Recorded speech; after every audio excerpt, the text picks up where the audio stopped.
Nouveau tuto, je vais vous montrer comment est-ce que je définis mes sourcils parce que vous avez été nombreuses à me poser la question. Donc je me sers du crayon de chez Colourpop, je vous mets toutes les infos en barre d'infos. Je place d'abord mon crayon du côté externe de mon nez au coin interne de mon œil et je dessine une marque. Je fais pareil du coin externe de mon nez au coin externe de mon œil et je dessine une autre marque. Et c'est là que le sourcil est hypothétiquement censé débuter, pareil à la fin. Une fois que j'ai mes marques, mes points de départ et de fin, je vais dessiner d'abord l'arc en dessous de mon sourcil. Dessiner donc la courbure de mon sourcil. Vous pouvez choisir de dessiner la courbe de votre sourcil comme il vous plaît. Ensuite, je vais remplir mon sourcil avec ce crayon qui est très bien parce qu'il me permet de définir quasiment cil par cil, enfin poil par poil on va dire. Et comme vous pouvez le voir, mon sourcil prend déjà forme. Donc là où il reste des endroits à remplir, je vais redéfinir avec le crayon, rajouter du crayon pour être sûr qu'il n'y a pas d'espace vide. Je vais ensuite tourner le crayon de chez Colourpop, prendre le petit goupillon pour brosser mes sourcils vers le haut. Je les brosse toujours vers le haut pour les fixer et pour leur donner un rendu assez naturel.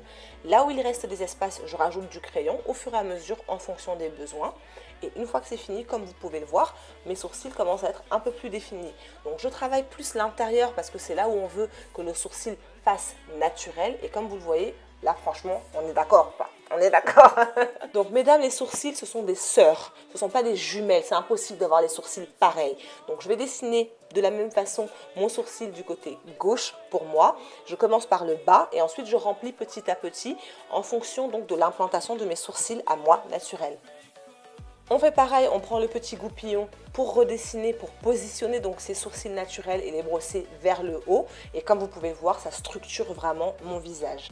Alors en temps normal, je m'arrête là et je sors, je vais au boulot ou je continue ce que j'ai à faire. Mais pour les soirs où je veux vraiment que mes sourcils soient bien définis ou quand je n'ai pas bien épilé mes sourcils, je vais prendre un peu d'anti-cerne ou du fond de teint et redessiner juste le dessous de mes sourcils avec un pinceau biseauté. Je ne fais jamais le haut, je trouve que ça fait pas du tout naturel, mais vraiment pas du tout. C'est pour ça que je ne le fais pas sur moi. Donc je vais estomper l'anti-cerne ou le fond de teint avec mon doigt. Et pour celles qui ont les paupières grasses comme moi, si vous avez les paupières grasses, je vous invite à fixer cet anti-cerne ou ce fond de teint avec une poudre libre.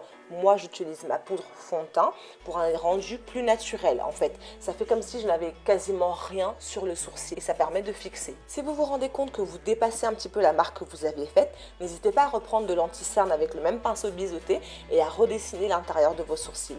Et principalement, c'est tout my love. J'espère que cette vidéo vous a plu. Si c'est le cas, n'hésitez surtout pas à liker, commenter et à partager. Et je vous fais plein de gros bisous. À bientôt. Mouah.